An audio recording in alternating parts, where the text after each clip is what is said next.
what you focus on or prioritize during any one season of your life will change. And that actually should happen, and that is a good thing. And you don't actually need to worry about having perfect balance during every single season as much as you do across the broader set of seasons of your life. You are going to have seasons of unbalance in order to build towards seasons of balance. What is up, you guys? Welcome back to the #1 mental health and addiction podcast, the Hopeaholics. I am your girl, Natalie Eva Marie, and these are my boys. I'm Chad. Hi, I'm Shane. Make sure you guys like, subscribe, and follow us on our socials and wherever you get your podcasts. Got a new episode dropping every Monday and Thursday. Please come check it out. This episode is brought to you by the Infinity Group. You guys, if you or a loved one is suffering, please call us today. The number is right here on the screen. We are here for you 24/7. Now, let's get into the episode.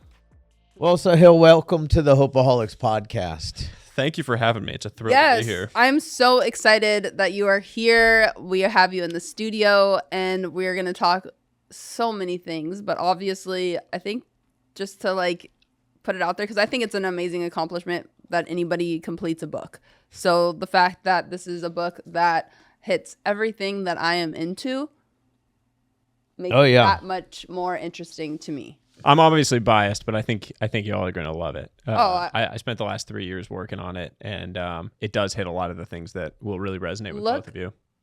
Okay, first of all, for those that don't know, you have all my faves in the back shouting you out, so hats off for that. He's kind of my go-to with anything like supplements or anything biohacking-ish is Andrew Huberman. Yeah, you should get him on the podcast. I would love to. He's been a big pioneer of the no alcohol and alcohol poison movement too. Which is crazy because from what I understand too, he's not in recovery or anything like that. I think he's just all about science and the benefits and how alcohol is really not a benefit to you whatsoever. Yeah, and he's been, from a pure science perspective, he's kind of been the pioneer around that, I feel like, over the last couple of years. You know how they say you can't judge a book by its cover? I know that's true, but I really like the cover of your book, dude. Shout out to my wife. Oh, yeah? Key part of the design of the cover. I appreciate that. And you got to you got to go through a cover design process with a publisher because it's pretty funny. Like the early cover designs are hysterical. I got to do a blooper reel of some of the things. Like there was one where it was like this Opie looking stick figure waddling up this staircase of 5 stairs.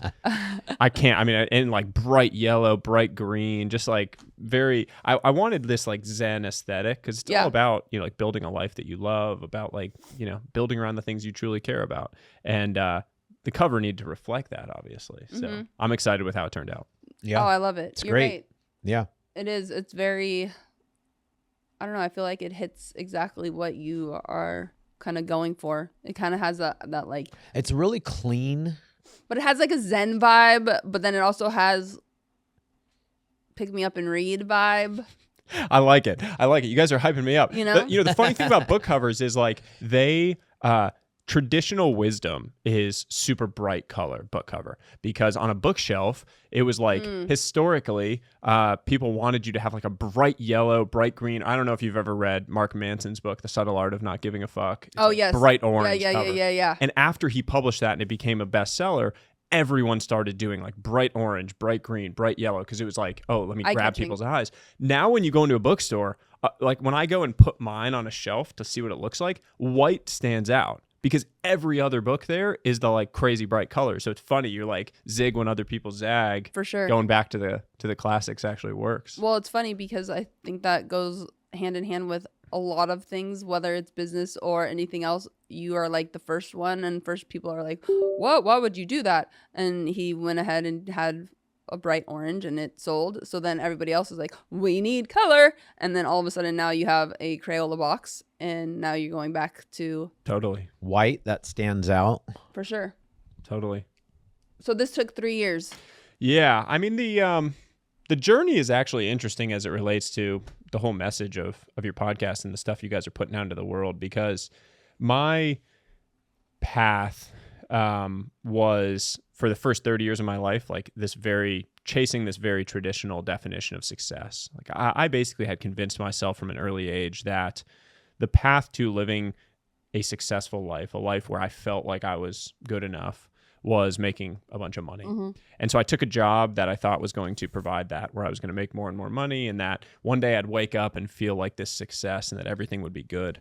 And I was sort of winning that game. Like for 7 years, I was getting promoted, things were going well, but everything else in my life started to show cracks. And, you know, from my relationships with my parents, I was never seeing them. My sister, our relationship had ground to a halt. My wife and I were struggling to conceive at the time. That was creating strain. I had started drinking 6-7 nights a week. You know, like the 1 or 2 nights having a drink for a work thing had turned into like, I need 2 drinks to unwind at the end of every work day. So then I was drinking 6-7 nights a week. And obviously that was impacting my sleep, my mental health, all of these other areas. It probably contributed to us struggling to conceive. All of these things in my life had started to show cracks. And I sort of had this realization that from the outside looking in, I was winning the game. Like in the traditional definition of success, people would have said, oh, you're making money, things are going well. But I started to feel like if that was what winning looked like, I was playing the wrong game. And the journey to writing this book really started when I hard pivoted off that track and just decided to completely reject those default definitions and go walk down my own way. Do you think it was kind of instilled in you as a child? Where are you from? I'm from the Boston area. My dad's a professor. Look, I think it's cultural. Yeah. I didn't grow up in like a rich family. We were middle class, upper middle class. My dad's a professor. So like we never had tons of money. I grew up around a lot of really rich people though. I grew up in like a nice town where all my friends, their parents like worked in finance or banking or investing or whatever. And I had this one like best friend who was crazy rich, like private jet rich, flying all over the place, all this stuff. And I was so envious. I remember when I was a kid of all this stuff he had. Like he always had the best toys. He'd go on these trips. They had all these crazy houses. And, you know, I never reflected on the fact that we would hang out and then I would leave to go back to my house and he would like have this chef prepared dinner by himself in front of the TV. And I would go home and have dinner with my parents and my sister all sitting around the table. My mom would cook dinner. We'd have this family dinner. And I never really questioned the fact that like he was rich and I wasn't. And I never questioned the fact of like, did I want that? If that's what it actually looked like. So I think it's really just this cultural like indoctrination almost, that like as you get older you just start to fall into these default patterns of what success looks like, what it means to live a wealthy life. Is like it's the only thing we can measure. Money is the only thing that we can measure, and that's the problem. Is like what you measure becomes the default way that you optimize your whole life. It's like now we know, right, around like physical. We start to measure more things. We wear these trackers, we do all these things. Now you start to take actions to improve those measurements. It's the exact same for any of these areas of life. Like because money has always been the only thing we could measure, it was the only thing you ever tried to optimize around. And the problem is if you optimize around money, you'll let a lot of other areas of your life really suffer along that journey. For sure. It's one of those things where I feel is a little sticky because it's like, obviously, money is nice. We need money to survive. We need money to live, and we need money to eat. And money is definitely a amazing tool. And having a certain amount is, I think, usually in the forefront of everybody's being, regardless of how you were raised.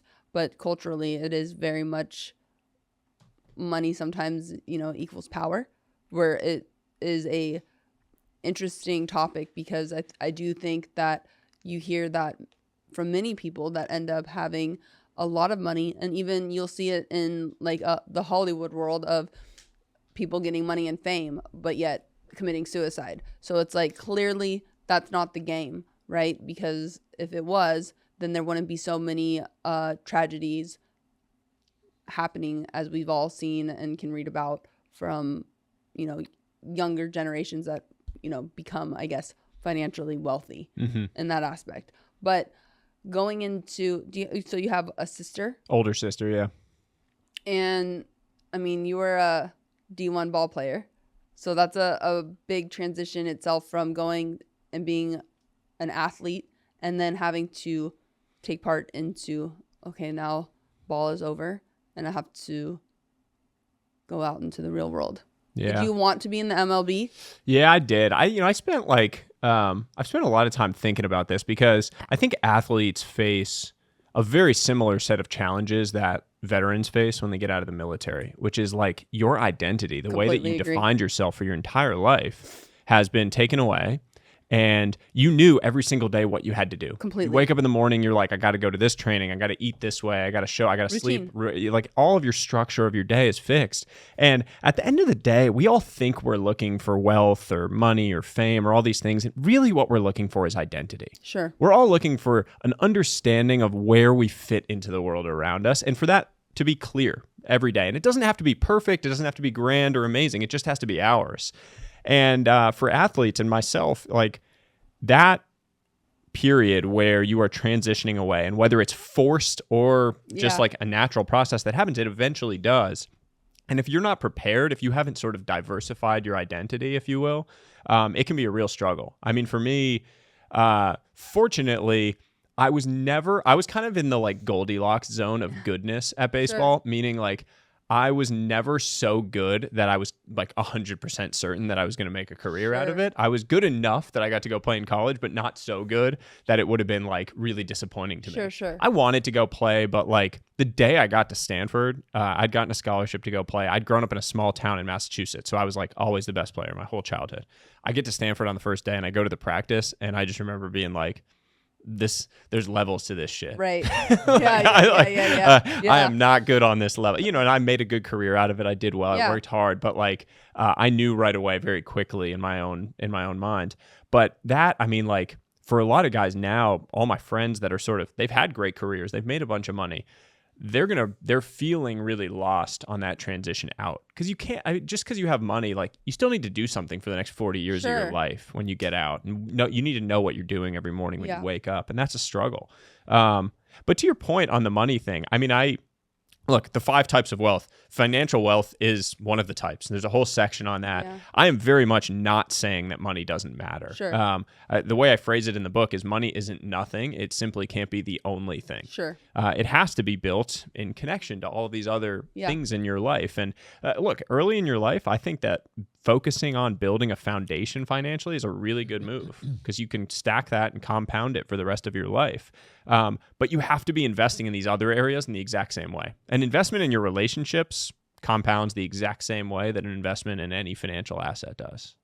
I agree with so much that you said. I mean, from the transition alone to athlete to then real world, because that routine is now obviously taken, and we need as humans not only an identity, but some sense of purpose of like, what am I doing? I'm aiming for something. So when you take that away, it's like, now you have this like loose cannon. And for me, I am a true blue addict and alcoholic, and unfortunately that transition was my demise, but amongst other things. But when it comes to money, is so true, because you hear it too, where that's why I say health is wealth. Because ultimately, if you can be a billionaire and have zero health, and then you're spending all your money trying to get healthy again. So it's like you have to have some type of stake in the game with all facets to be fully enriched and fulfilled, and then the wealthiest human being. Yep. In a positive, from relationships and all the other stuff that I'm sure that you get. Yeah, you're going to love that. Yeah. The physical wealth section is exactly that. I mean, it's this idea, and like, someone like Andrew Luck, I don't know if you're familiar with his story, is a perfect example of this. He was a NFL quarterback. So he played football at Stanford when I was there. He's a friend of mine. He was the best quarterback maybe in Stanford history, him and John Elway, Heisman finalist, like, did all the things. Sure. First pick in the NFL draft, hundreds of millions of dollars in NFL contract money, Nike contract, the whole thing. And he kept getting hurt. He kept having this just injury riddled, because he played a hard-nosed brand of football. So he was getting injured. And he retired out of the blue. People were shocked. Like, he just one day went up right before the season started and announced he was retiring. And it was estimated that he turned down somewhere between $400 and $500 million by deciding to retire. And he did it because he recognized that if he was going to be able to show up healthy for his wife and children over the next 30, 40, 50 years of his life, that you couldn't pay him any amount of money to just keep getting hurt and keep hurting those chances of being there, because health is wealth, exactly what you said. And the other piece that you brought up earlier that I really resonated with is like this idea of structure when you're making these transitions and struggling, or if you're struggling to find your identity. Because if there's one thing I've learned, it's that stress and anxiety feed on idleness. When you're kind of aimless, when you're moving around, you don't really know what you're doing. That's where stress and anxiety really build. And when you take action, you're literally starving the stress and anxiety of the oxygen that they need to breathe. And so if you're ever in one of those periods where you're feeling lost, my biggest piece of advice is to just create some level of structure to your days. Even if it's not the perfect structure, just some structure, something where you know what you're doing or where you're going to be during different blocks of the day. That can help so much, because you're not going to have that floating sensation that even for me today, like when I'm floating, that's when I feel anxiety. That's when I feel unhappy. I'll end up scrolling on my phone, comparing myself to other people, worrying about random things, future or past. But when you're doing something, almost never feel that. It's so true. I didn't realize that about myself until later on, where I am very much a happier person when there is some type of routine or structure. Now, that doesn't mean that I have to be every hour of every day dialed in, like in a schedule book. However, there's 5 things that are a constant. And as long as I'm maintaining those, I find a lot more peace within myself than trying to be in the hamster wheel of the thinking. Yeah, I totally agree with that. You married your high school sweetheart. I did. Which is wild. Wild in this day and age. I feel like it used to be like kind of normal. You're so right. Now it's weird in this world that we live in with social media. For sure. So my son, that's awesome, by the way. And I think it's awesome because my son is with his high school sweetheart. They met in 9th grade. They're each other's first love. Everybody's like, when you get to college, everything's going to change. Well, guess what they did? Where are they now? They're both at Baylor University. She's the number 1 ranked freshman at Baylor University.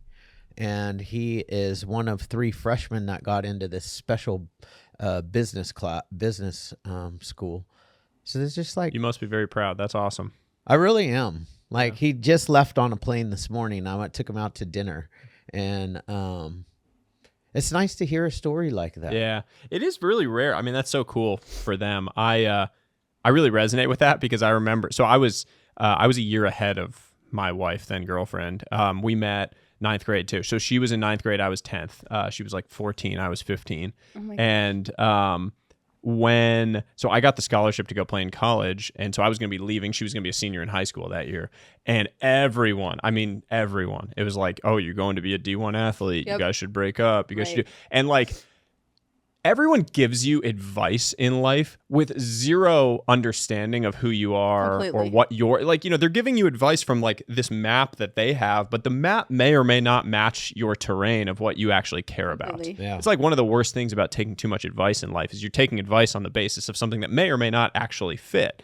And everyone would say that, especially guys and you should go have fun, do your thing. And, we didn't listen to it. And at first it was just let's see what happens. Let's try it. And we knew that she wasn't going to go to school on the West Coast. So it was going to be long distance. I was going all the way out to California. We lived in Boston. And, we made it through the first year. Then she was going to school in New York. So it was okay, another 3 years. Maybe that's possible. It ended up being 7 years that we did long distance because I did a master's. So I was there for a 5th year. And then I took a job in California, which was really screwing everyone over because I was going to move back to New York and go work, and we were going to live together. And I got this job in California. And so it turned into 7 years, which is crazy in hindsight. Yeah. But I think about this all the time now, for younger people. I have a son now, and so I think a lot about his life and what the future looks like. And we live in this really crazy world for dating for Gen Z and for the next generation after, where it's almost like the paradox of choice, if you've ever heard of that, where scientifically you would think that more choices equals happier consumer, but it's actually the opposite. When you give someone more choices, they're actually less happy with whatever choice they end up taking. And with social media and the way it is now, it's you have this like unlimited options before you. And so everyone like presses the eject button way too fast on things, I think, because you know how easy it is to go to the next option, where like, 30, 40 years ago, our parents or whatever, like that, it was who you could find in your little local vicinity, who you were, I mean, seriously, who you were brave enough to go up to at the bar and talk to. You don't have to do that anymore. You don't have to risk like someone shutting you down at a bar. You're going to slide into a DM. Yeah. You already got opt in or opt out, and then it's done. You're like, there's no fear in the whole process, but you wonder whether taking out all that friction actually reduces the success or the meaning on the other end. And I do think that like, look, the best things in life are built through struggle. And if you are able to press the eject button, and you do so quickly on a relationship, you're never going to be in it long enough to endure the struggle that builds the great bond on the other side. So you have this whole generation where you're like, first sign of, this is no longer honeymoon phase. All right, eject button. Right. Well, like, you're never going to find a meaningful relationship if you eject as soon as the honeymoon phase is over. That's not what life is. Life is sitting around doing nothing right? It's like you have to start to learn to enjoy the just sitting around part, like wearing your pajamas, watching a bunch of shows, doing nothing. It's not the trips in the Maldives. It's not it's all that. It's the growing phase. And I don't know how we solve that. Like, I think social media has broken our brains in a lot of ways. Oh, for sure. I mean, attention span alone is out the window. But that is a good point, because it's also, social media isn't real life. What? It's all of us putting up. Wait, so what did you say?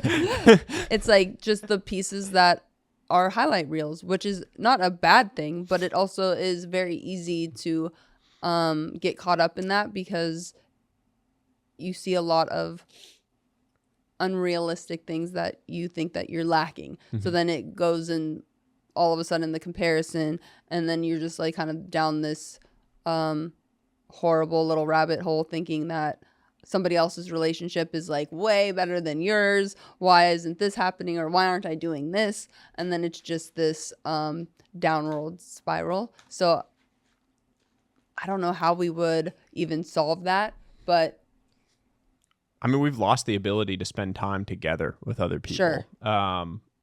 And have something like this, a conversation. Oh, I mean, in person, right? Like, I saw a stat the other day that teenagers in the United States are spending 70% less time in person with their friends than they were 2 decades ago. 70%. It's insane, right? Like, what impact does that have over 10, 20, 30 years on your life when you're literally not spending in-person time with your friends? Your relationship with your friends is built through like Snapchats and whatever you're sending to each other. Forget about Snap. Snap is like you can't forget about Snapchat. I know. I mean, it is so important to this younger generation. It is. It's wild. It's everything. It's almost as much as TikTok. Yeah, man, I hear you on that. When I was growing up, me and my friends were together all the time, and like, we didn't have any social media or phones. You know what we would do to find each other? We would go to their house and knock on the door. I know, and be like, dude, you home? Yeah. If we couldn't find them, we'd be on to the next friend's house. I mean, that was like the I remember when I was a kid, the big thing was you would memorize your friend's home phone number. Oh, yeah. And you would call, and you'd be super nervous for like their parents to pick up and be like, totally, hi, totally. Mrs. Whoever, can I speak to Johnny? Or like whatever it was. It was super nerve-wracking. And if you were calling a girl, it was like even worse. Oh, Your dad picks up, and you're just like, hang up the phone. Or brother. Yeah. Or older brother. Yeah. I wonder how many dates you didn't get because of your brothers. Yeah. Do you have scary older brothers? Oh, yeah. How many? There were 3. And you grew up where? In the Bay Area. Okay. Oh, where in the Bay Area? The East Bay. I grew up in Concord. Oh, cool. I lived in Hayward Hills for a couple of years during COVID. School. Oh, okay. I went to high school in Walnut Creek. Oh, yeah. That's a cool area now. Yeah, it's probably changed a lot since Oh my you were gosh, there. a ton. Yeah, that's okay. So you had older brothers. Yeah, I was the like so I have an older sister. She's 3.5 years older than me, and I was the like annoying younger brother who terrorized her boyfriends, even though I was like a pipsqueak and younger. Sure. I was just obnoxious and annoying about it, but I still tried to perform that role that your older brothers did. Yeah, mine performed it pretty well. pretty good. What was the major kind of life-changing moment for you to step outside? Because you obviously, if looking at your on paper, you clearly were successful once you stepped out of college, worked in the finance industry, and then all of a sudden, you know, transitioned big time.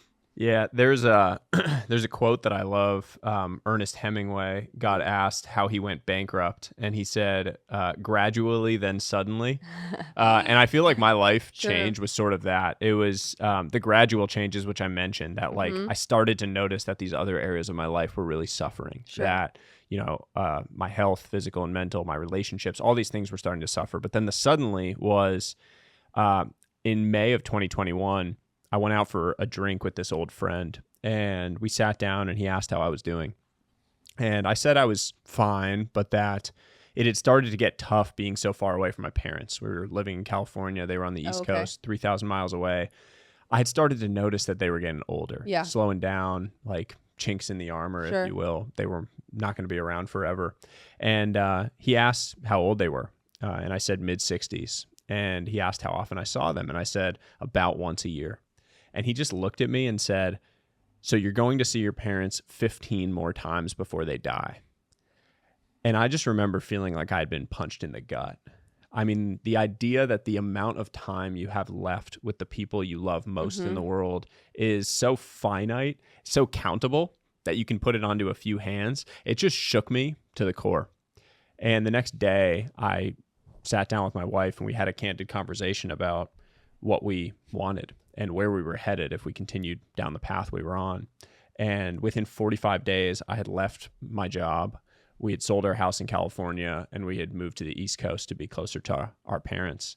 And the most beautiful part in all of it was after 2 years of struggling to conceive, within 2 weeks of getting back to the East Coast, we found out that my wife was pregnant.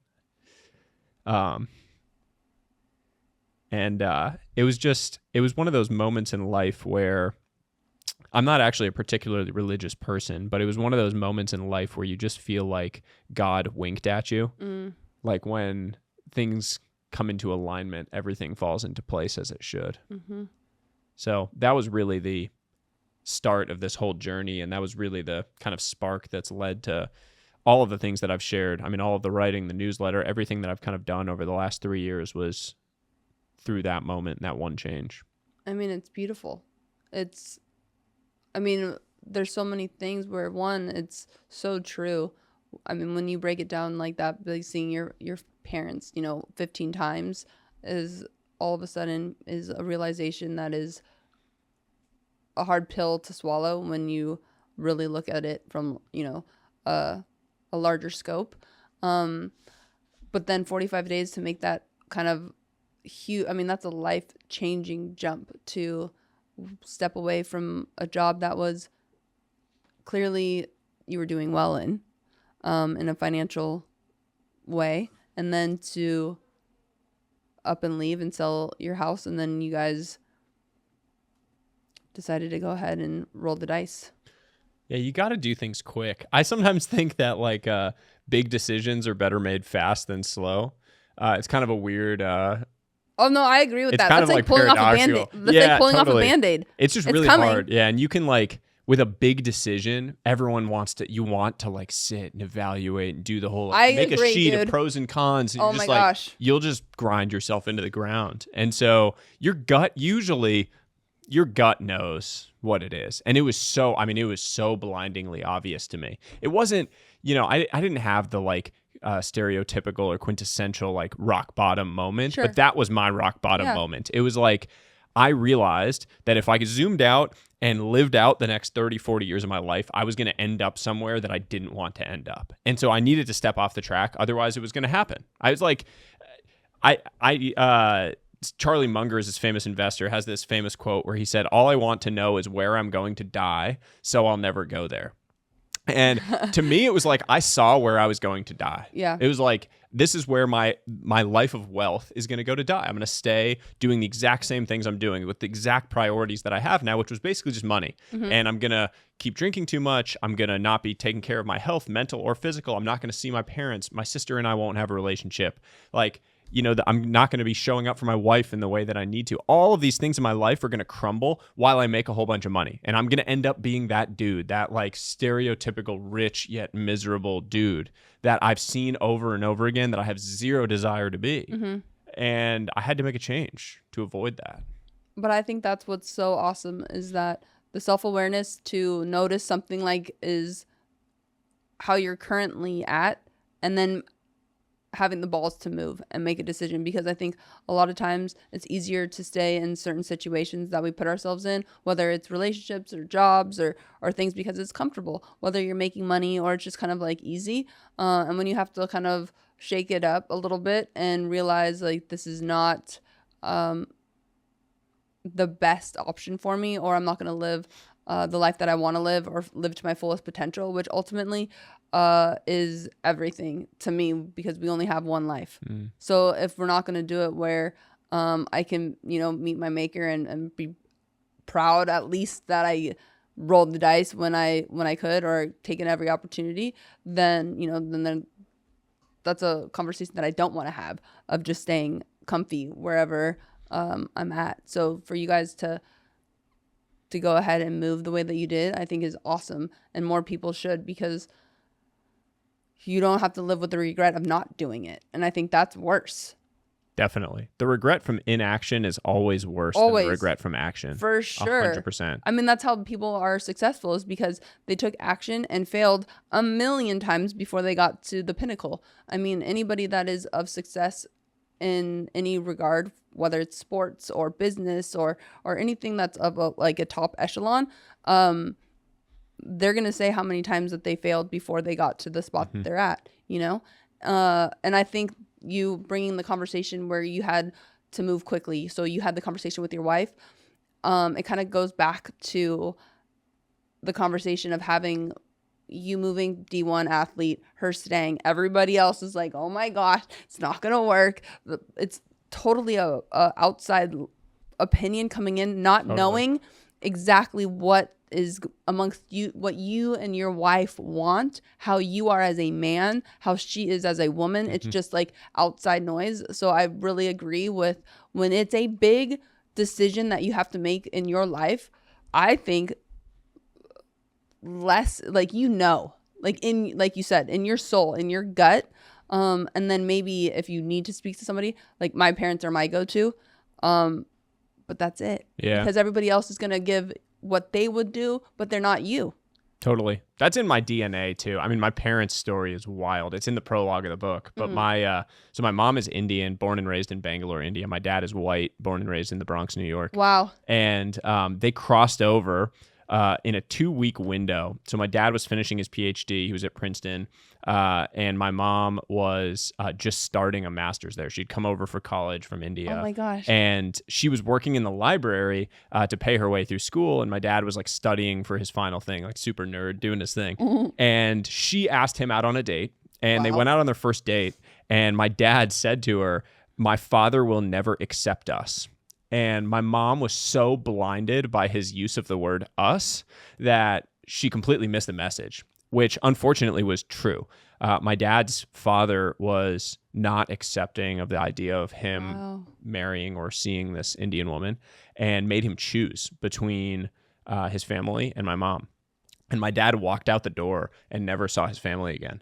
So to this day, I've never met either of my dad's parents. His father passed away many years ago, but his mom is still alive. He has 3 siblings I've never met. Oh my gosh. I have first cousins out there somewhere that I've never met. So like the idea of rejecting the common convention of the like default path that was handed to you, that runs in my family. I mean, like, clearly. And that legacy of that, I mean, it's one of those crazy things of life that sometimes the most beautiful things in life dance on this razor's edge with the most painful. And like that was an extraordinarily painful thing for my dad to have to do. But the lineage and the ripple effect of love that I feel like it created in our family. My parents, they've been married 42 years. They're like a complete example of the most loving, supportive relationship that I could imagine having as role models. And I just think that like I ended up being the beneficiary of the love and support that they gave to my sister and I, because as a parent, you either reject or amplify the things that you got from your parents.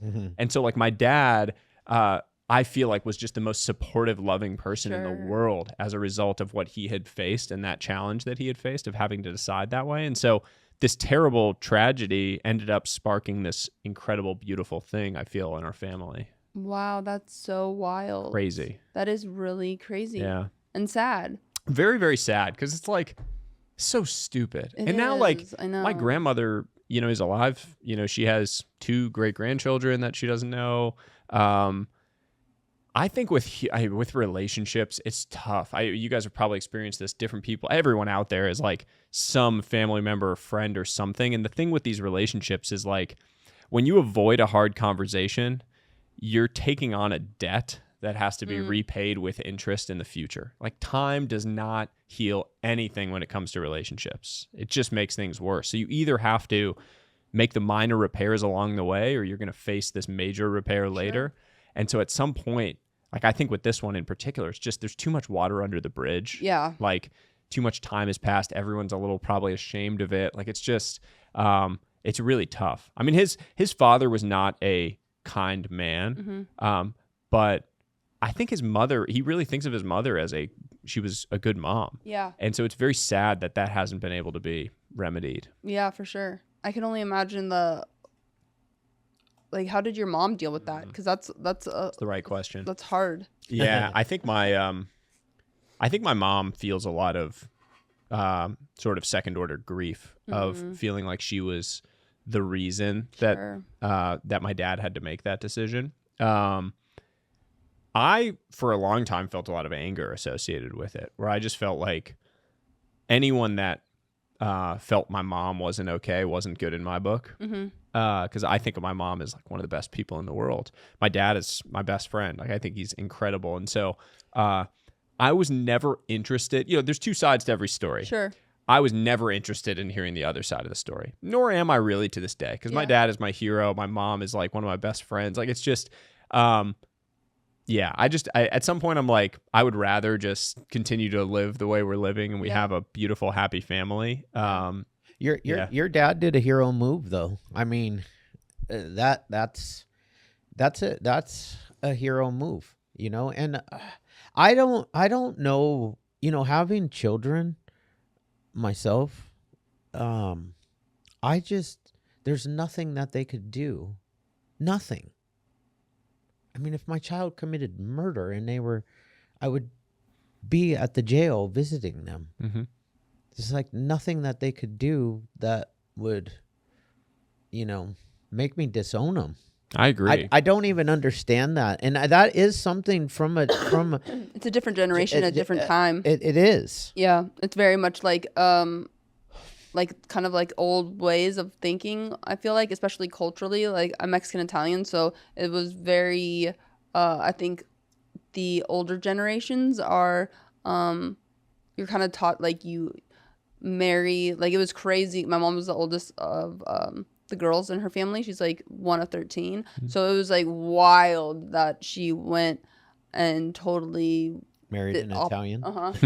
Yeah, not from like the hometown, not from like she got out of the small little area that she came over from Mexico, like and so it was looked not in a negative way, because my grandparents love my dad, like best thing that literally happened to my mom's side of the family, but I just think kind of culturally it was not what you do. So I'm assuming that was kind of your dad's side as well. I think it was cultural, and I think it was power. I think his father was a powerful figure at the head of the family. And my dad has one older brother who is mentally challenged, has Williams syndrome, which is like a chromosomal defect, not dissimilar from Down syndrome. And so my dad was kind of the like golden oldest child, effectively. And I think the idea of his oldest child breaking from his will and carving his own path was deeply painful to his father, who considered himself the like patriarch. And And the idea of him, like, for the first time in his entire life, like, my dad had been very just like cordial and accepting, I think, of everything that his father had wanted him to do. And so this, like, one time, all of a sudden he's making this thing. I think his father tried to assert his dominance and authority, and it make a bet. It didn't work out. Wow. Yeah. But yeah, it's just like, at some point though, don't you come back and be like, you know what, I made a mistake? Especially like when you have a grandson. People are prideful, man. For sure. People, like, I totally agree with you. I mean, like, I'm a father to a 2.5-year-old now. I know you have kids, grown kids, which, by the way, like, my number one metric of success in life is having adult children who still want to hang out with me. Yeah. So the fact that you can have dinner with your son before he goes, I'm like, that's success. The fact that you, like, did the things over the course of the last 15, 20 years of his life that he wants to have dinner with you. Yeah. It's like, that's what success looks like to me. And I just think about, as a dad now, I totally agree with you. Like, there is nothing my son could do where I wouldn't be there. I would be next to him probably in the jail cell, to be totally honest. Like, you know, but barring anything crazy, like, I would be in there with him. Right, Yeah. Yeah. And it's impossible for me to imagine, because you've seen that kid in I mean, like, you've seen that kid learning about the world. You've seen him in diaper. Like, it's so hard to imagine. But I do think that it's a different time, right? Like, dads weren't involved in the same way.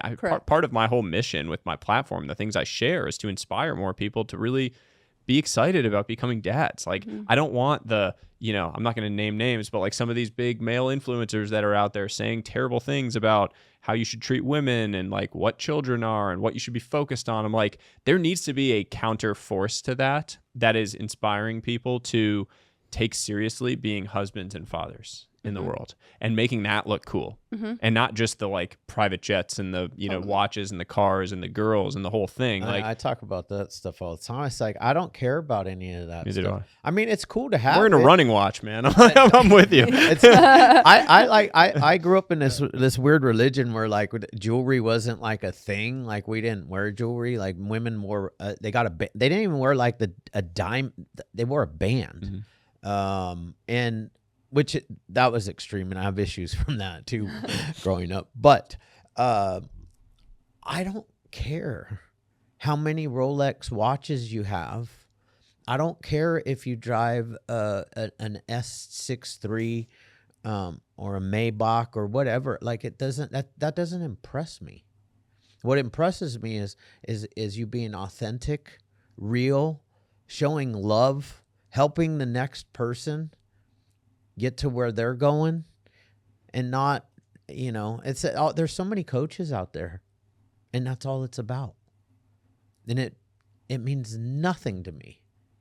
And it truly, I want to ask these guys, how are you truly making this world better? Because I think that's an important key to being successful in life, is leaving a legacy, leaving a mark of, I made this place better. Yeah, you also find your own happiness by helping others find theirs. There's this beautiful story that I love of a classroom, and a teacher gives out a balloon to every student in the classroom and has them all write their names on the balloons.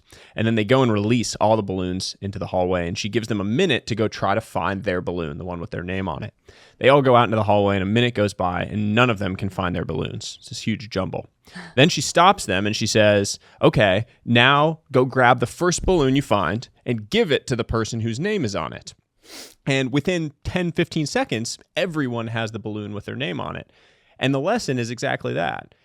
If you try to find your own happiness, you may never find it. But if you help others find theirs, then you'll get yours as well. I mean, it totally correlates with, in the Bible, you know, we're supposed to serve. And then in the program of Alcoholics Anonymous, the 12 steps, the 12th step is a continuous give unto others what was given so freely to you. So you're maintaining your sobriety really by keeping somebody else sober. So it's like, ultimately, as humans, that's our purpose, is to serve one another. And that can be literally so many different ways. Like, I was listening to, I can't remember who, but acts of kindness is so there's so many levels. Like you could buy somebody a cup of coffee. You can tell someone they look absolutely amazing, or I love your smile, I love your eyes. It doesn't have to be something like so grand. It's just being kind to one another, and putting a smile on somebody else's face when they look like they might be having a bad day, because at the end of the day, everybody's going through something. Maybe not themselves personally, but maybe their parents are sick, or maybe their spouse is not doing the best, or for in your case, you guys, it's a really difficult time. I've witnessed it with many friends of trying to conceive a child. Like that's so much stress on both the male and the female in that relationship for many reasons, whether it's an emotional health, whatever is going on amongst that like situation.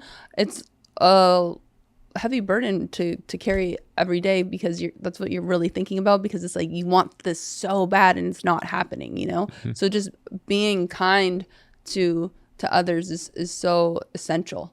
Yeah. I mean, every single person you encounter is fighting a battle that you know nothing about. So true. I say something in the book about this, that every single day you should try to give a stranger a compliment just about something. Like tell someone you love their shirt, sure, pretty smile, you like their eye, whatever. Like, I like your hat, I like your shoes, whatever it is. Because you think about the ripple effect of that. That person, you've received an unsolicited compliment at some point in your life. You know how it made you feel the rest of the day. You walked a little bit taller. You were a little happier. You engaged with people more. You probably held the door for more people. You went home and you were nicer to your whole family. Yeah. You showed up better. So you think about the fact that you hold that power to create that ripple in someone else's life through something that costs you nothing. It costs you 2 seconds of your time probably to like notice one thing and give someone a genuine compliment on a daily basis. And the impact that would have if 100 million people just started doing that every day. I mean, imagine that. You can literally change the world through the tiniest little action like that. Oh, for sure. And it's usually the opposite of what you get from people, right? In this, especially, I'm not an East Coaster, but over here in California, in Southern California, people are rude. Is Southern California like that? No, the Northeast is known for that. I mean, like Boston, New York. I know is Boston known for and that. New York they're ruder than we are. Yeah. But it's different, because I feel like in New York, people are rude, but they're just telling you that that's how they are, and they're kind of telling you the truth. Out here, people they stab you in the back, kind of rude. They don't have time for you. They're too busy doing nothing. Trying to show you that they are about something. And that's what's weird about out here, that people don't have time for you. Maybe it's just a coastal thing that it's like this. I do feel like every time I spend any amount of time in like small town USA or like Texas or parts of the Midwest or the South, people are so kind and just warm and genuine and like stop and want to actually have a conversation. They're not in a rush to get everywhere. They're not like so busy that they don't have the space to just be curious about someone's life. And like, not because I'm trying to get something from you. Yeah. But every time when you're in like, I feel like when you're in a coastal city and someone like takes an interest in you, you have to be like, oh, what do they want? Yeah. Immediately. Because 90% of the time they want something. Totally. They're That's coming with that. Like what? Yeah, it's networking, right? It's like, let me hand you the business card. Let's do a deal together. Like whatever. Versus just like, I want to learn more about you. What's the thing? What's going on? Yeah. I mean, you would be amazed at the amount you can learn from having a conversation with your Uber driver. Oh, yeah. Like, it doesn't have to be someone that sounds impressive or interesting on the surface. Like, just have a conversation with another human being. Yeah. You learn so much about the human experience by just engaging with people from different walks of life. I've had so many conversations with my Uber drivers, and you know how many of them have been sober? A lot. Because I start talking about what I do, and then the next thing you know, they're like, oh, yeah. I've had a few Uber drivers that actually went through my treatment center. It was awesome. That's actually crazy. One of the coolest things, this is just an outsider's perspective on this. One of the most interesting things I've always thought about Alcoholics Anonymous is how much community is ingrained into the DNA of the entire experience and program, and how essential that is to the success of it for people. Sure. I mean, I write about this in the book, and social wealth is one of the types of wealth, and you kind of have depth of like, your few really close connections, and then you have this idea of breadth of like a broader connection to something bigger than yourself, to community, to people that extend beyond yourself. And that could be spiritual, that could be, through whatever, something that's just bigger than just your local connection.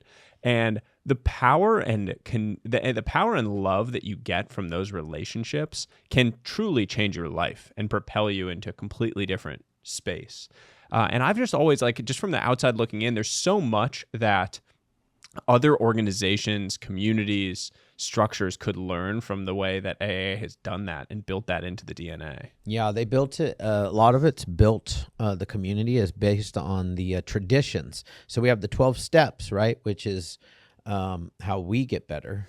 And then the 12 traditions is how we get better at treating other people better, which is amazing. And technically, if you are a member of Alcoholics Anonymous, you don't just stop at the steps. You work the steps, and then you go back and you work the traditions as well. And there's actually something else that you're, and which I haven't worked, is the 6 concepts or something like that. Oh, I haven't done that either. It's for the really advanced member. That's like when you've transcended yourself. It's like you've reached enlightenment and you go to the but next what's level. really cool about Alcoholics Anonymous and the traditions is that it is so accepting, and there's spiritual principles behind each step, and spiritual principles behind each tradition. And one of the reasons why they talk about anonymity, right? Part of that anonymity is that we all come into the room, and it doesn't matter that I have a GED and that you're a graduate of Stanford. Your dad is a grad. You got your PhD. master's at Stanford as well. I did my master's there too. Yeah. Amazing. I mean, that's pretty awesome. Yeah. I did not deserve it at the time. I ended up working my way into it, but I got in for baseball originally, and then made something of it while I was there. Nice. Which many people, that's the beautiful thing about athletics is maybe didn't go professional, but you utilized that scholarship and put it to use. Because that is a waste too for all athletes out there, especially high school, college. If you have the opportunity and you're good enough, especially to get a scholarship, half a scholarship, or even if you're a walk-on, utilize that and make sure you get through. That's why I love Deion Sanders and what he's instilling at Colorado, because this is the first season that all of the boys, their average GPA was a 3.0. Wow. That's outstanding for the football team. Yeah. Wow. It's never happened before. So that is what I think is fantastic, and what sports can do for individuals that aren't, going to the majors or the big league or wherever, because it can benefit you later on in life.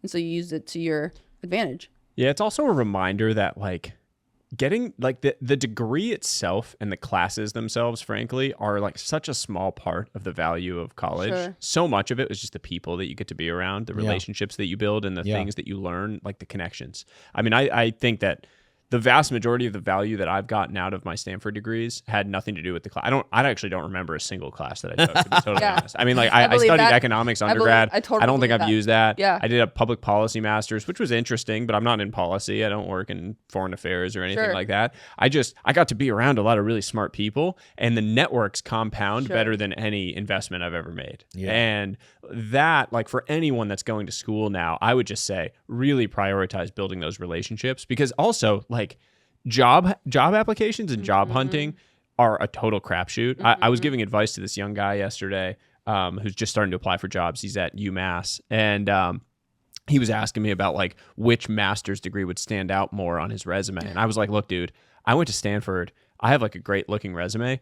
Every single time I just applied into a normal application pool with my resume, I got rejected.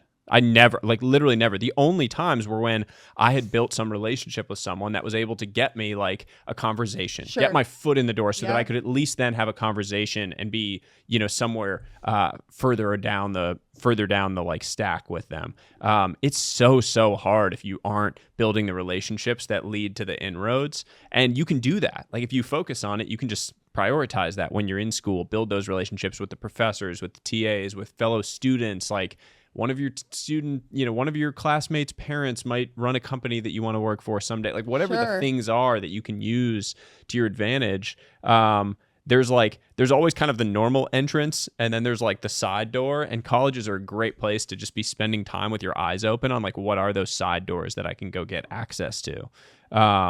Yeah, I think that's really important. I think that's so vital. You're right, because think about it. How many people have amazing resumes? How many people have X, Y, and Z, but you met this individual and you're able to shoot an email, and that email then leads you into an interview that if you were just you're just a piece of paper. Yeah, so not to mention like soft skills are what actually allow you to advance in your career. Sure. It has not like hard skills are fine, but you can go build hard skills on the fly. You can go like learn whatever finance thing you got to learn or whatever business thing you got to learn. You learn it by doing it. You didn't learn it in a classroom. And so the bigger thing is like, do you know how to sell? Do you know how to like tell good stories? And that is just like, that's you spending the time to go and get in front of the right people so that you can show that you have those soft skills. That's why athletes are such great hires, by the way. Like athletes and former military are incredible people to hire because they know how to work on teams. They've had to interact with different types of personalities and be dynamic and learn how to sell themselves and like be resilient, learn how to fail and come back from it. Any given day. Like, it's show up even when they feel like crap. Yeah. Do you know who else is really good? I'm going to put in the same category as those two people. Recovering addicts and alcohol. I 100% believe that. 100% believe that. They're just like the athlete. They might have a trait that not everybody has, and this is this trait to be able to be a chameleon, right? Be able to manipulate, and when honed into positivity, they're really good at it, and they are the hardest workers, just like the military, just like athletes. Yeah, because it's the same kind of schedule. Same schedule. It's also this goes back to what I said earlier with like a lot of the best things in life dance on this razor's edge. Yep. You like the best example I've always found of this is if you look at personality tests. Of famous people throughout history, like the line between someone being Hitler and someone being like an extraordinary CEO is very, very thin. It's the same set of personality traits that swing one way or the other. And I often think about that with like success traits. Like success traits, it requires an addictive personality to the things that you're doing sometimes. And so like if you actually think about, you can harness the thing that was bad in your life, you can harness it for good on the thing that you are doing now that you're excited about. That's an extraordinary advantage. Yeah. I mean, I like one of my best friends in the world is in recovery for, I think he's 3 years sober now. And he has become the most extraordinary distance runner in the span of 2 or 3 years. Yeah. And crazy. Literally went from being like 50 pounds overweight and drinking all the time, had a problem, went through recovery, and is about to run like he just ran like a 1:15 half marathon. He's about to run a 2:35 probably marathon. Like insane runner. He just started running a few years ago. He's not like a freak athlete or something, because he's channeled all of his focus into this thing that he's getting really good at, and his career has taken off alongside. It's provided this structure. It's really remarkable. So I think you're absolutely right. You know what's crazy? There's a statistic that just came out that I just read that the percentage rate of individuals that are like recovering addicts or alcoholics that have turned into ultra marathons and ultra running and distance running has skyrocketed. And it makes sense to me just because I think it's a form from pushing your body to limits and completing something, but also proving to yourself by doing something difficult, obviously. And then you have this form of meditation when you're out for so long and it's just you and the road that does wonders for the brain. And I think that is kind of where it makes sense to me why that number has increased so much. And then I'm sure the help of social media and it being, very much put out there more than before. Yeah. I didn't even really know about ultra running until David Goggins started talking about it. I really truly didn't. It was never something that I used to, my philosophy, when I got sober, the gym became my thing. But when I got sober, I used to say, I don't run unless I'm being chased by the police. That was my, my little stupid thing that I always said.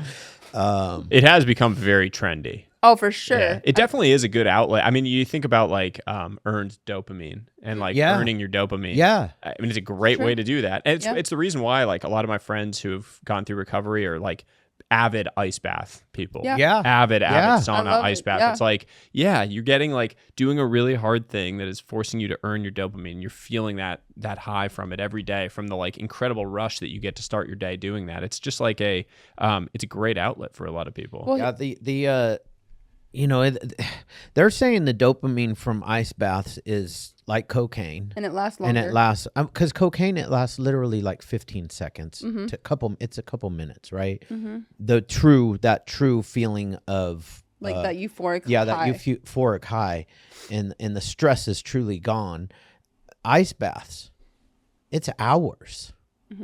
I think it's like 2 or 3 hours or something after. 200% spike for several hours. Yeah. I started screwing around with cold stuff back in 2012. So this is way before it became trendy. I had a friend who was a professional baseball player at the time. We were training together during this one off season in Boston, and it was free. It was like, below zero this whole winter. And we were like going out and getting into this river by my house, and we were trying to do like Navy SEAL mental toughness training, basically. And with the idea that like we thought it would make us mentally tougher, which would help us on the field. It turned out that the biggest lesson that came from it was like, I realized that we were hard to kill. I don't know how to say it better than that. Sure. Like, it reminded me that I was very hard to take out of the fight, and that you actually were capable of a whole lot more than you thought. And so I kind of got very connected to the experience and wanted to continue doing it in my life. And then like once cold plunges sort of became a thing, I got a bunch shipped to my house, and so now I still do it every single morning. I'm like I get up really early because I'm like a 90-year-old man. I go to bed at 8. I go to bed at like 8 and wake up at 4, and I go get my cold plunge. I live in New York, so like it's freezing out. And go get in this thing, and I like almost can't live without it. I find it so beneficial. Like Mark Wahlberg, he takes it on the road with him. So does even if Dana White. Dana White has no matter where he goes, a cold plunge will be in his hotel. No ifs, ands, or buts. That's legit. I did in 2024 at the start of the year. I tried to do 100 straight days. I was going to record a video and put it up on YouTube doing cold plunge, and it was just like a kind of challenge to see if I could do it. Not if I could do the cold, but like more do it when it was annoying or difficult when I was traveling. And I went to India in like March, and so I had to figure out how to cold plunge in India, which is a huge pain. And so I was having these hotels in India literally hand deliver me like 30 pounds of ice. So it was like this train of people working there, walking up with a bunch of buckets to pour into my bathtub. Like one of them had one of the hotels made me have a lifeguard during my ice bath because they said it was a liability for me to do it by myself in my room. So like a guy came up and sat there. So I have a video of myself in this cold plunge being like, "Hey, what's going on?" And then there's this guy just sitting there in it. That is hilarious. It was next level commitment. Yeah. I do love the cold plunge for the physical as well as the mental aspect. It just basically is telling you, like, which is so true, your mind wants to quit all the time. And so you're basically forcing yourself to get in this thing that usually you don't want to, but you love the benefits after.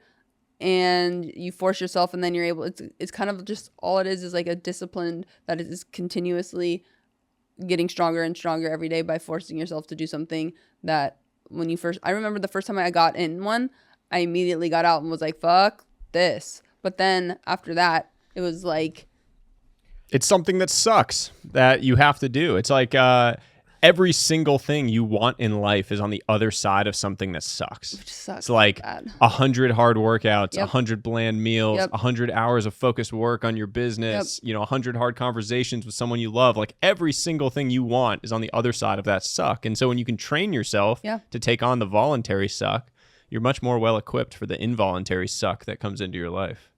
Very true. Very true. I videotaped my first cold plunge, so I wasn't getting out. I had committed to 3 minutes minimum, and I did 3 minutes 30 seconds on the first one, and then it was like after that it was 6 minutes. It became my thing. I actually haven't cold plunged in a while though. I know. I have a cold plunge in our house in Texas, and then staying out here, I'm like going back and forth. I don't know if you can put one in apartment. You can get like one of the inflatable ones for sure. I have some friends that have done that, and they put them out on their balcony. Do you have a balcony? No. So I should, but what? I'm on the second floor with Emily, and there's no balcony. Yeah. Oh. I know. That's what I was like. Yeah, I know. I mean, I could just have them. It's the same unit, it just without the balcony because for whatever. I don't know. Go get in the ocean. Annoying. It's probably pretty cold. Is the ocean here cold? Right. Not as cold as yours. It's pretty warm. Yeah. I know that. I mean, I wonder how. I always thought San Diego water was cold because like the seals, that's where they do all their training. Yeah. So I bet it would be pretty cold. Because moving water is also way colder. Way colder. Cold plunge. You're right. It's freezing. It's freezing. It's bad. Okay, I want to ask you this question. Please. How to prioritize energy creating tasks to unlock a more time in your day? So this idea, and I talk about this in the book, the idea is basically that when you spend more of your time on things that create energy in your life, the outcomes improve. Your outcomes are sort of a byproduct of what you are spending your time and energy on. And, you know, like if you are putting all of your time into things that are draining you energy-wise, your outcomes are going to suck. But if you're putting it into things that are like really exciting, that are pulling you energetically, you're going to create much, much better outcomes. And so I have this exercise that I go through where I call it my energy calendar. So on a Monday, at the end of the day, look at your calendar and color code things according to whether they created energy, meaning it sort of like lifted you up. You felt good during and after it, mark it green. If it was neutral, mark it yellow. And if it drained your energy, you felt physically drained, mark it red. Do that every day for a week. And at the end of the week, you have a very clear visual picture of the types of activities that were energy creating for you versus energy draining. You'll kind of just see it. It'll be green versus red.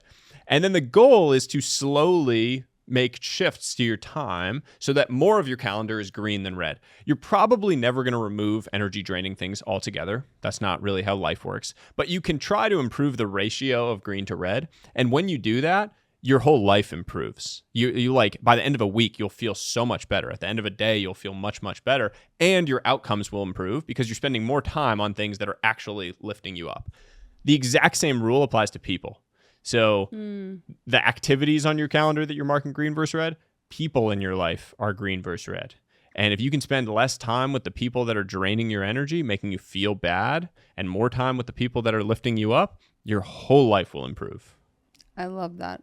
I think I'm going to be obsessed with your book. I think you're gonna love it. Yeah, I think so. I mean, I'm biased, but I do think just having been an admirer of the stuff you guys are putting out for several years now, I was really excited to have the conversation because I was convinced that all of the stuff would really resonate. Well, it kind of hits on, I mean, that's what, I guess I'm biased too, but it hits everything that we are all constantly talking about. Yeah. Like this is all we talk about because all of us here believe in health is wealth. And that means from like a mind, body, and soul perspective, you know, whether you're in treatment or not, you know, not everybody that works here is a recovering addict or alcoholic, but I think to maintain or at least fully hit your potential and feel the best. I think all those have to be firing on all cylinders and as well balanced as possible, or else things start to get neglected.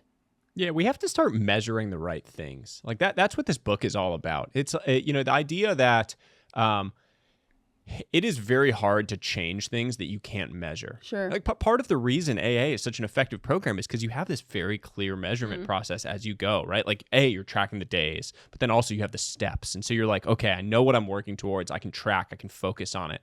We've never had that for these other areas of our life. So we have it for money. It's very you can have a net worth tracking app on your phone and keep refreshing it over and over again to see how you're doing, right? Like it's there. But for these other areas of your life, you can't really track how you're doing. And so that's tough. And so part of the whole idea with the book is give people a way to measure these other areas, a way to measure your time wealth, a way to measure your social wealth, a way to measure your mental wealth, all of these things, so that then you can actually take the right actions to go and build them, so that you can build towards a life where you do have all 5 types of wealth really thriving on that journey.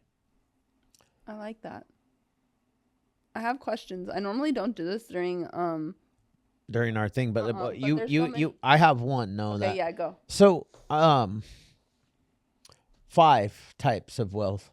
Do you ever talk about in the book about balance and unbalance? Mm-hmm. So give me a It's a very bit. I mean so the idea that I bring up is I talk about it in the context of these seasons of your life. Idea being what you focus on or prioritize during any one season of your life will change. And that actually should happen, and that is a good thing. And you don't actually need to worry about having perfect balance during every single season as much as you do across the broader set of seasons of your life. You are going to have seasons of unbalance in order to build towards seasons of balance.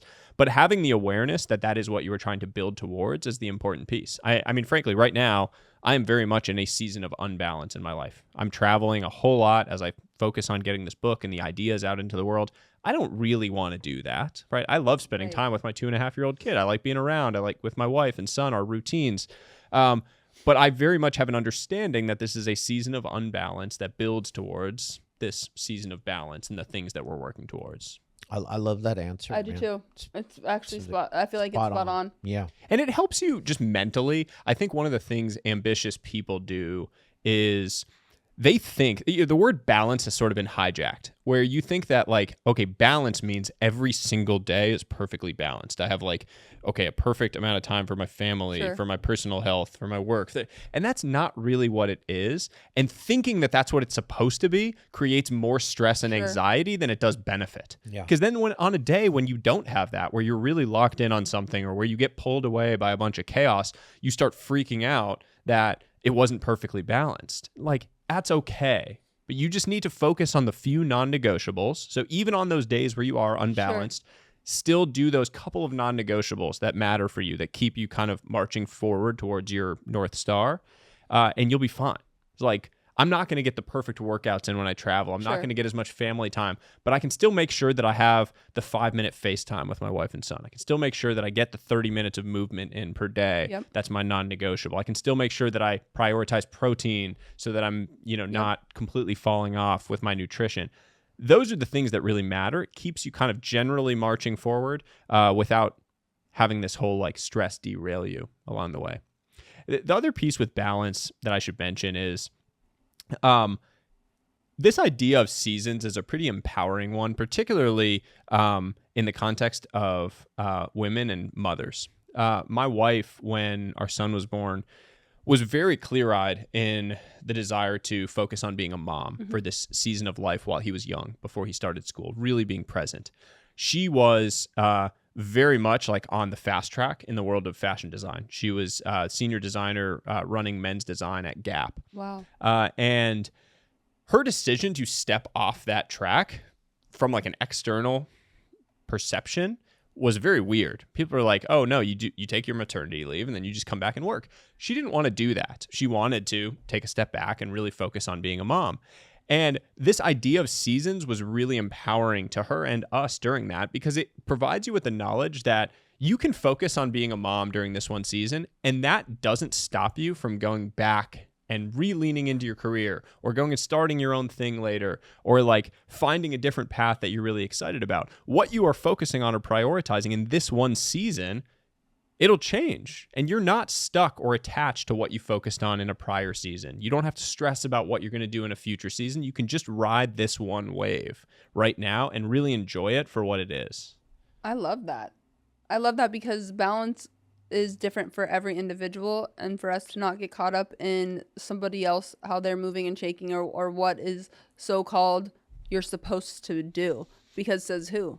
Like, there is no real blueprint for any of us. We're all individuals, and we all are marching along on our own separate journeys. So I really like that, because, like you said, to the outside world, perhaps it's like, wait, take your maternity leave and then you march on. Yeah. But like for her, at that particular moment, what was best for her is to not do that, and to take this season and do what she really, was going to fill her the most. And I think that's important. Yeah, it's identify what matters to you. Yeah. Not what the world tells you should Totally. matter, not what your parents tell you, what your friends tell you, but like what you actually care about, and then go take action to build around that. And do it with confidence that that's okay and that's great. And like if you're the mom that does want to take the maternity leave and go back to work, also great. Do your thing, right? It's like I'm not going to say anything to you about that. You don't say anything to me about whatever my path is. Yeah. People have lost sight of that, by the way. Everyone is like all in on this unsolicited advice. The number of people, living in the New York area that make comments to my wife about her like wanting to be just a mom. Like everyone says just a mom as though it's like not the most important job in the world. And so hard. So hard. Way harder than my Like- job. I spend like an hour trying to watch my son and make sure that he doesn't kill himself. And I'm exhausted. Literally, with my nieces and nephews, I'm like, dude, this little shitbag is literally trying to kill himself At all every times. second, putting whatever in his mouth. Yeah. Go like that's why, to me, as I get older too, I look at my mom and I'm just like, wow, you are just a like superwoman. I mean, I have so much newfound respect and understanding of my mom. My relationship with my mom has improved so much since I had a son because I used to be so embarrassed by my mom. Like at every family or, every like life event, she's crying and all emotional and all this stuff. And I was like, Mom, it's so annoying. Why are you doing that? And now I totally understand my mom. I'm like, I'm going to be that dude crying at like my son's, kindergarten graduation, whatever the silly thing is. I totally get her now. Yeah. Like I can see her for the first time. It's a wild job. It is a wild and it's job. so important and should not be looked at in any negative way. It's like Society definitely doesn't value it appropriately. I know, it's just crazy. Yeah. So bizarre. I mean, I think, society today, a lot of people have to have that 2-person income. But like when my son was born, I was grateful that I was able to let my wife be mom. And that's what she wanted to do. My wife wanted to do the same thing. Not my current wife, my ex-wife. Let's be clear about that. For their sake. But yeah, and I'm grateful because I think that has a lot to do with how my son turned out. He came out a good boy, but like that doesn't always mean that that's how they're going to stay. And he has just grown up to be an amazing young man. And she went on, she called it eternity leave. That's a good one. I love that. We're stealing that. Yeah, take that. That's good. I went on eternity leave. And, she came back when he started back to school. And she's actually an owner of still to this day, an owner of one of my treatment centers. She did get remarried recently, and when my son left for college, she decided to move up north with her husband because they were doing a long distance relationship for a couple of years while my son was in school. So I got her office. Shout out to you, Kelly. Thank you. Yeah, you're stoked on that. I am stoked on that. You were like, she was when she told me she was moving up north, and I was like, oh, I'm gonna give your office to Natalie. And then I went and told Natalie, and she was like, when is she gonna leave? But see, things It's a nice office. But things Yeah. align. Yeah. Things You work know what out. I mean? Like Things work out. when you're in, I believe in that You put good vibes into the world, you get them back. completely. For people that are listening, because we do touch, because money is important. Money is not everything, as we all know. But for individuals that are listening, and then obviously they should grab your book. But what is a way for someone to gain financial wealth in this day and age, or to grow their I think financial that wealth? there is kind of a simple model that everyone who has ever made financial wealth has followed, which is basically you grow your income via building skills and then leveraging those skills. So you have to create skills in the world. Those skills allow you to create value for other people. That value is how you make money. If you create a bunch of value for other people, you capture a percentage of that value. You grow your income, you manage your expenses so that they're not growing as fast as your income. And then there's a gap between the two, from your cash inflows that are coming in from income, the cash outflows from expenses, and you invest that gap into things that are going to compound for a long period of time. all of the like complexity that people want to throw at you about how to make money is kind of nonsense beyond that. Like whatever fancy thing that anyone's trying to sell you, you should probably think twice or like run the other way. All of that is literally driven by, it's very hard to sell a simple solution. Like it would be hard for me to sell a course on like building financial wealth if the course was like, hey, grow your income via building these skills. Here are the skills. And like in the book, there is a breakdown of some of the skills that I think are valuable and ways to think about building them. But the way that these people make money is they sell you the course on like the get rich, the hacks. Like here's the fast way to make $1 million, whatever it is. And like that person didn't make money doing that hack. They made money selling you the course on how to do the hack. And I call that snake oil, just so you know. I know. Yeah. It's all. I mean, that's social media. Yeah, it's social media. It's like, hey, I'm going to take a picture in front of a private jet. By the way, I got this by selling you the Discord community that you're about to sign up to. Yeah. No, I mean, at the end of the day, you make money. The money you make is a byproduct of the value you can create. Sure. And so I think that as you think about trying to make more money, the basic way that I would think about it is identify problems, create solutions, and then scale those solutions. If you're working a 9 to 5, you can do that exact thing. You have to look around. Your job description is what you get your salary for. You're going to make more than that. You're going to get promoted at an accelerated rate if you can identify more problems and solve them. So like doing your job description, you're going to get your annual inflation pay raise, which is just going to be the basic. If you want to leapfrog ahead of that, it's going to be because you identified problems that existed for your bosses, for customers, for other employees.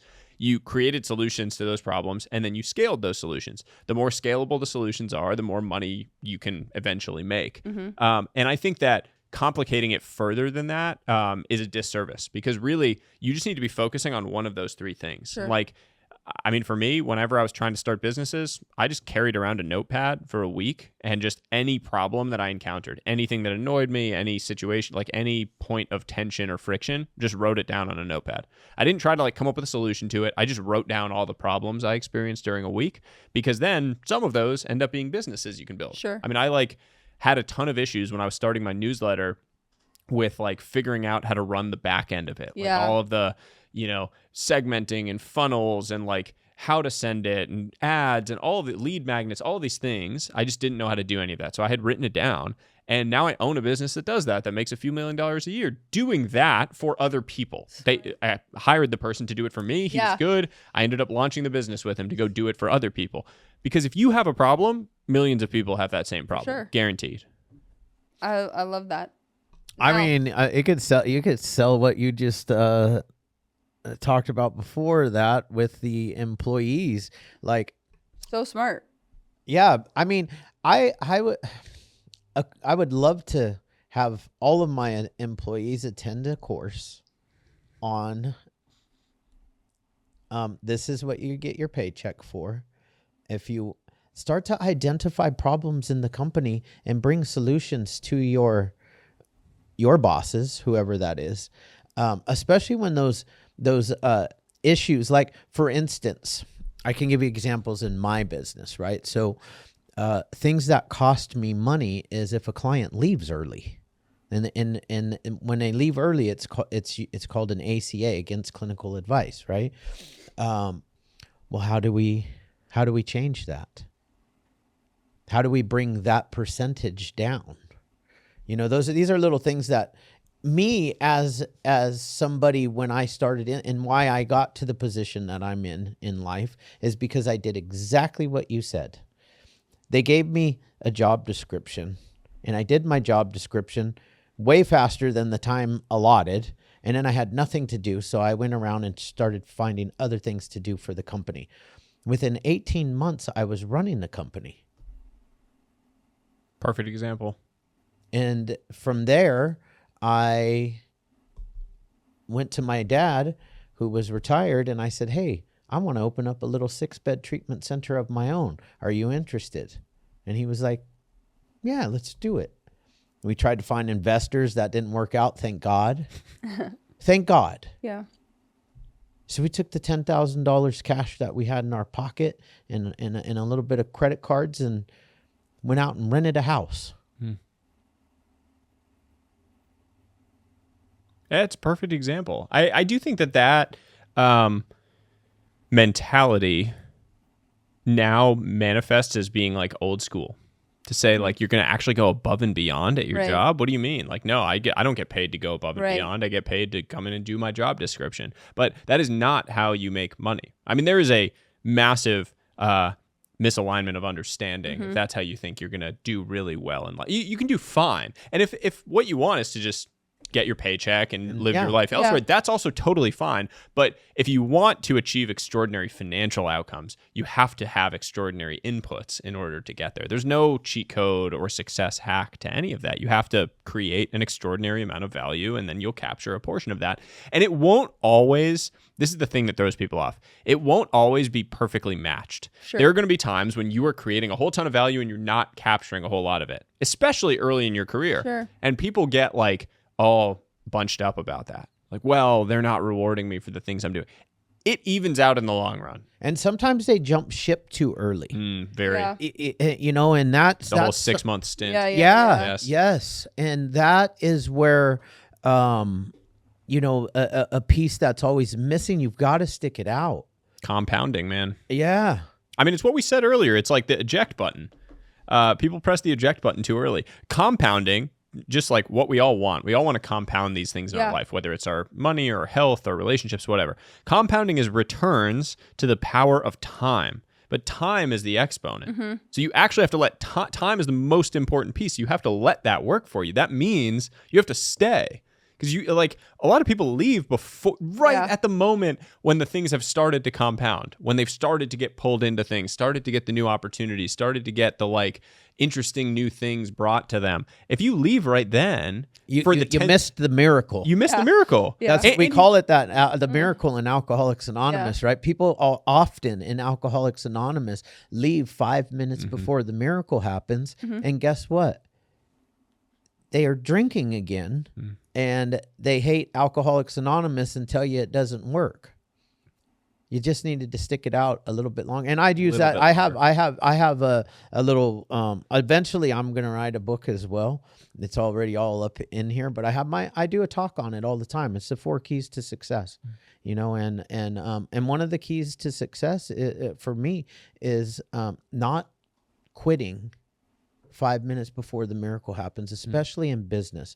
Man, it really sometimes gets really dark, really difficult, and you think it's going to fail. It even looks like and smells like it's going to fail. But if you just keep pushing that one more day, that one more, I steal some of that stuff from Ed Malay's the power of one more. You know? You just got to wake up one more day and do it one more time. And that one more might be the one. Yeah, the most dangerous person is the one who can continue to put in the effort, remain disciplined, even when the rewards are uncertain. Completely. Tolerance for uncertainty is such a standout characteristic. The ability to continue to put in that work into daily effort when you don't know that it's going to work. Those are the people that win eventually. Because there's no quit. Yeah. If they believe in whatever it is that they're doing, that's ultimately the key. As long as you are like, this isn't for the guy that's doing a 9 to 5 where they're like, I kind of like it here, but I kind of don't. That's totally a different animal. But value is everything.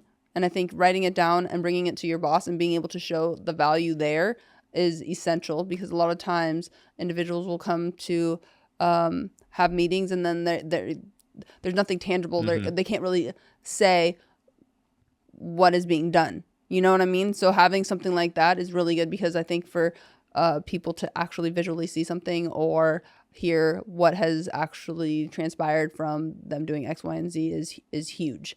But yeah, having the no quit mentality is, life's hard. Yeah, I mean, top 10% performers make a lot of money eventually. If you're in the top 10% at your company, you'll eventually make a lot of money. It doesn't, like, there's so many people that, you know, come and they're like, well, I'm not doing well. I'm like, well, are you a top 10% performer in your thing? They're like, no, I'm getting fired. Like, I'm probably going to get let go. I'm like, okay, well, that's your first thing that you need to solve. Just figure out how to be excellent at the thing that you're doing. Yeah. It's not, generally speaking, jobs are not so intellectually difficult that you cannot be in the top 10%. It's usually that like you just haven't figured out what you need to do and done it enough that you can just be that in the top 10%. Because if you are, there's no denying it. There's no, you're just a top, no one gets, you don't get fired if you're in the top 10%. Or if you do, you'll immediately land somewhere else because someone will be excited to take you, or your boss will give you a great reference, or whatever the thing will happen. And like the other piece to all of this, the overlay to it is, you need to feel really good about the inputs every single day, the thing that you are working on and doing, like your actual systems for delivery. But at the end of the day, you are going to be judged for your outputs. You run into so many people now, especially young people, who like will do something and you're like, oh, this is not good. And they're like, but I worked really hard on it. Like, I don't really care if you worked hard on it if it was crap, right? Like the world judges you for your outputs, not your inputs. So like no one cares about your deep work routine and your morning routine if your output is shit. Like your output needs to be great. And so if the inputs aren't leading to the good outputs, you probably need to adjust your inputs to some extent as well. Yeah. Such a good point. 2 questions that I have left. One of them is visualization. How is it for you? Do you believe in it? Where are you at with that? Enormously. I am a big believer in the power of visualizing your future, especially. I think that creating a clear visual picture in your mind of the life that you want to be living in the future, what you actually want it to look like, is important because it forces you to consider whether you are taking action today to create that ideal future. I have this in the prologue of the book, this visualization that I did with hundreds, maybe thousands of people. And it was all about imagining your ideal day at age 80. When you're 80 years old, where do you want to be? What do you want to be doing? Who do you want to be with? What do you want to be thinking about? How do you want to feel? Really close your eyes and imagine those things. And then ask yourself whether the actions you are taking today are contributing to marching you towards that future or not.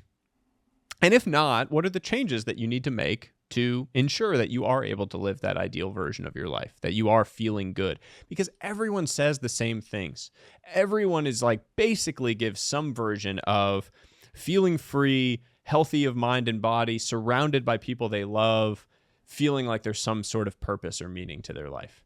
That's what we all kind of want in the end. Money is an enabler to that in some ways, but it's not really an end in and of itself. No one says they want to be on a private jet by themselves at age 80. It's just not a thing people want. And so then you ask like, well, what are you doing today to go and create that future? And most people are just chasing BS. So you're like, make a change. Take action today that's going to contribute to you creating that future that you want. So are you more so just in visualizing in the mind, or are you a huge fan of vision boards and daily visualization, etc.? I think if it works for you, you should do it. The science of manifestation to me is like confirmation bias. Like if you truly believe that you are meant for something, you will start finding evidence to confirm that belief. And that compounds, it creates momentum in your life. And that makes sense to me. Like there have been things in my life that I feel I have manifested. And I don't know if it's because the energy that I put out into the world drew that energy back to me, or if it's just that I believed it so strongly that I started intrinsically taking these actions that were going to march me towards that thing. But either way, it worked out and it created that, right? Like I mean, this book, like all of these things that I feel like I'm doing now, the life that I'm living, which is so different from where I was a few years ago, I do feel like there was a level of just like, I manifested this thing. I told myself I was going to do it. I told myself that I was meant to leave an impact, create these positive ripples in the world with the words that I could share and the way that I could share them. And that now I get to do that and call it a job. And like, that is so freaking crazy to me. And I have so much gratitude for that fact. And whether it's you putting things up on a vision board, the exact life you want to live so that you can see it every single day and have a clear picture, or if you can do it in your mind, or if it's journaling every single night, it doesn't really matter. But having that clear vision of the future that you were trying to build towards is important. I love that. Amazing. So keep doing what you're doing. Are you big into that? I'm big on visualization, even though I can't really pronounce the word very That's a well. tough word. That other word But you it's couldn't kind of the say? same. Which one? I don't know. But it kind of goes in the same in a form of meditation. I've always wished that I was the one that was able to make awesome vision boards. Yeah, I can't do it. I just can't do it. I mean, I guess I could. I just never haven't maybe tried the effort to really try to get it together. The whole point is just keeping it front and center Totally. in your life. Completely.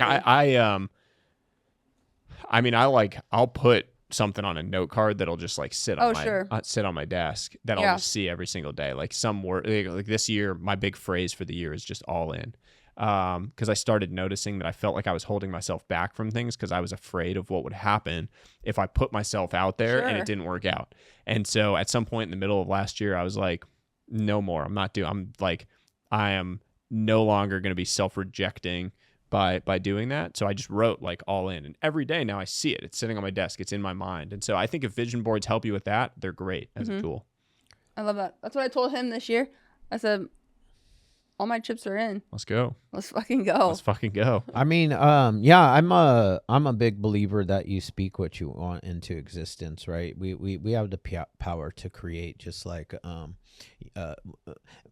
God. But when I use references of God, I always, because in the beginning of this, I heard you say that you're not really a religious person. I'm not really a religious person, but I have found a side of spirituality that really that I utilize to my core. Some of it came from religious beliefs, right? Because I grew up in a religion. But the power to create, and I read this book, my very first book that I ever read, and it was called Hung by the Tongue.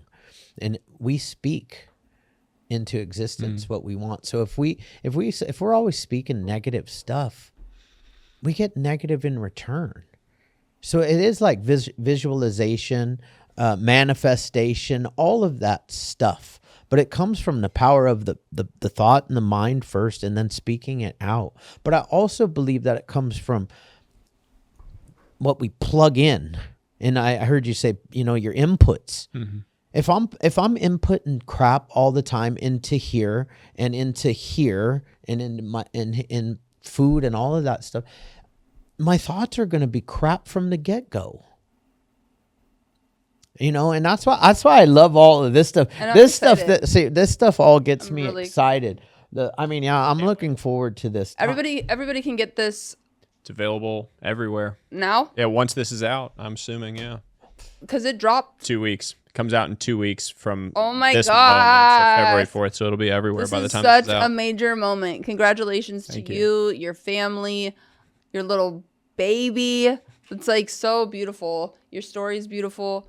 And I'm really excited to dive into this because I think I'm going to learn a ton and then just be... It might make you cry. Your last name really helps you with books, though, man. Bloom? Yeah. My dad. Yeah.